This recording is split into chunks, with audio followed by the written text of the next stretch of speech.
Ahoy Captains, it's Vaz again with another video from World of Warships Legends. And today we have a Let's Play for you. We're in the Defense. This is the legendary British cruiser. And we're in the map estuary in the game of domination. We spawned on the right flank, so that's the flank that we're going to play. Unfortunately, our Yamato that spawned with us is doing Yamato things and he's abandoning his flank. Typical legendary play, I think, these days. Actually, since forever. Who are we kidding? Well, the Defense. It's a quite the unique ship. Let's start off by talking about how we got it. It was a campaign ship for, I guess it was Christmas 2024. One of those 6-weekers. I think it was one of the first 6-week campaigns that they've been prone to doing. And it's interesting because it was a legendary ship campaign, so that was kind of cool, I guess. So everybody can play legendary tier now, yay! But I don't think this ship is a ship that is for newbies. They'll play it a couple times and get scared by it and not play it again. But in the hands of a veteran player or someone who is a little bit experienced, this thing's got potential, lots and lots of potential. So here we are supporting our destroyer teammate, just the two of us over here against who knows how many ships, because we are abandoned by our Yamato. I guess he's got more important fish to fry. Maybe that was him shooting at the DD. Doubt it.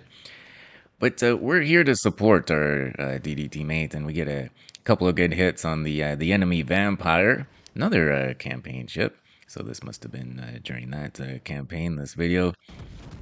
This is from a couple months back. I forget how old it is, but finally got around to talking about it. Now, we have a little bit of a problem here. The thing about the Defense is that it does have a smoke screen, a very useful smoke screen. But the big problem is that it has a smoke firing penalty of 11 kilometers.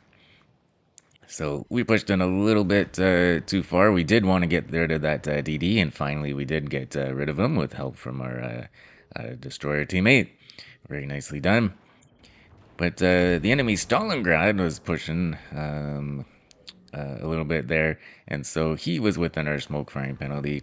But it doesn't matter anymore because we swapped over to the deadly AP of the Defense, and that's our first sinking of the match.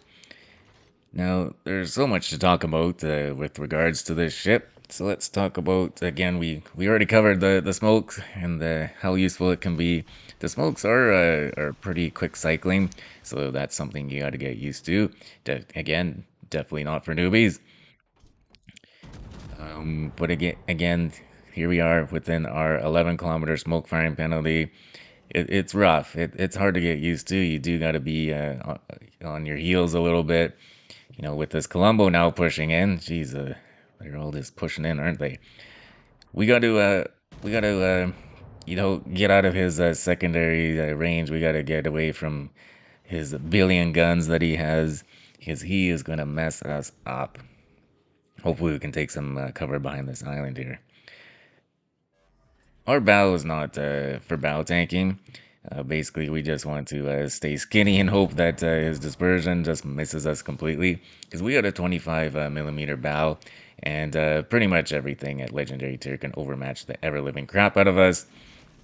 We are free damage for all the Legendary tier battleships. Basically, everything can overmatch it except itself.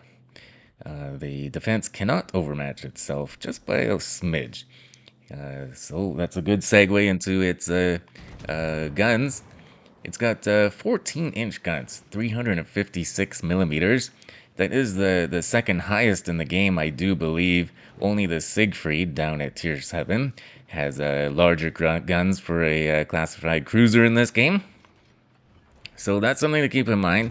You don't want to just rely on the HE, although the HE it's British HE and it has a ridiculous fire setting chance and good penetration, so you can have good results in it, or with it, sorry. But when you're using the AP, holy smokes, you can smack some shit around, just as we demonstrated with our first kill in the Stalingrad, right back there.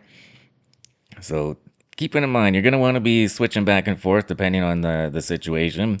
When you're going up against battleships, you're probably going to be mostly using HE. HE, of course, would be beneficial or preferable against destroyers. But don't be afraid to use that AP when you see some broadsides or some, superstructures and whatnot, right?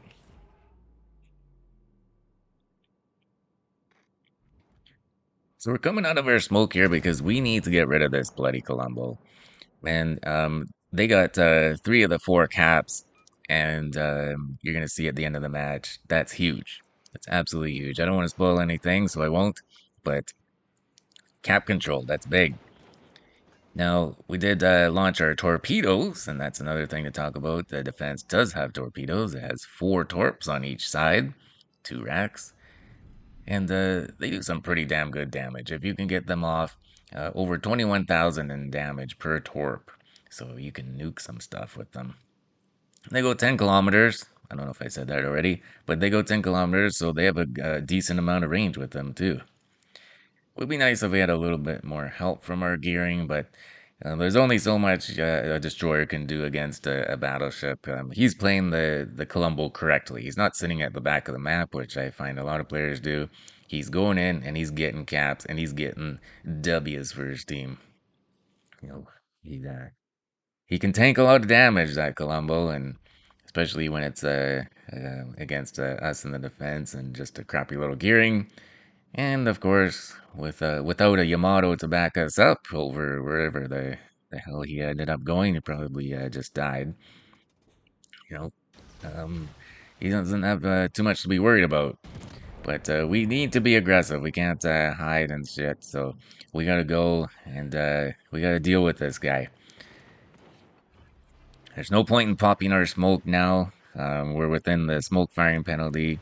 We just need offense, offense, offense, and again, hope that RNG is on our side and that his billion guns isn't going to nuke us.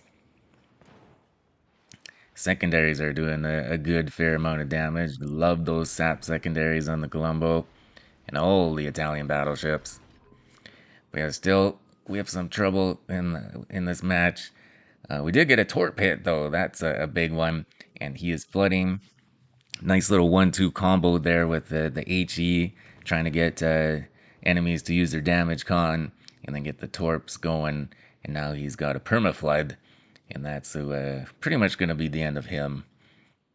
And then we're going to be able to go in and get that cap. Team's not doing so hot, but we're gonna try our best here. We're gonna try and drag them, kicking and screaming to victory, whether they like it or not. Now we do have carriers in this match. We'll find out a little bit later. Actually, maybe we won't talk about that quite yet. How about we talk about the turret layout for the defense? It's pretty much the same as you would find on like a Rodney or Nelson. It's got all three turrets in the front. The only difference between it and those other ships being that it only has two barrels per turret, so not quite as much firepower as um, those battleships, unfortunately. So down goes the Colombo. Very good. So we can go and get that cap. I'll let the gearing go and do that, and then I can focus on the next step. You can't really just go for the task that's in front of you all the time. You gotta think one or two steps ahead in this game. That's how it is. It's a bit of a chess match rather than a checkers match, right? So we can see the enemy carrier. Now we can talk about the enemy carrier. He's launched his planes and he's investigating this side of the map since his team has control of the other side of the map. So he's going to venture on over here. Our AA is not that great, so he can have his way with us. Our furthest guns reach out to 4.5 kilometers, and our AA rating, I don't know if this is base or with any skills or anything, but it's 77, so you don't do too much damage per second and stuff. It's not the greatest AA, but it's something. It's not terrible or anything, so you can still shoot some planes down like we're doing. Hey, look at that, we got an enemy defense still going on the other team too. We can see the fighters of the carrier in the air, and they're mighty close. So we're going over to investigate that. I probably should have had AP ready to go, but it all works out in the end.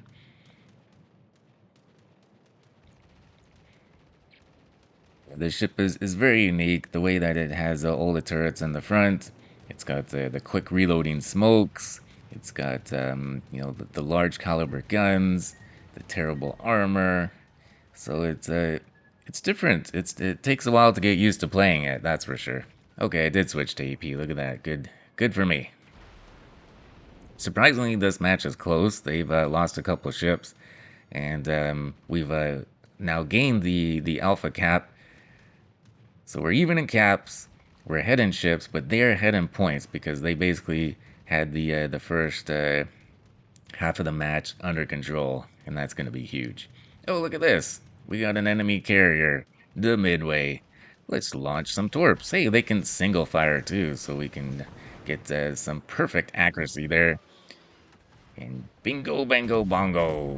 There's a devastating strike on a carrier. Nothing's better than that, huh? And hey, look at that. We can go in and get this cap too. Now their carrier's dead and ours still alive. It would be nice if our carrier knew how to move his carrier, and that's going to be the difference in this match. Their carrier knew what he was doing, and our carrier was just kind of sitting there, learning the controls on the fly. And that kind of sucks. Dudes, if you're gonna play a carrier, learn how to play them. Practice in AI. I don't care.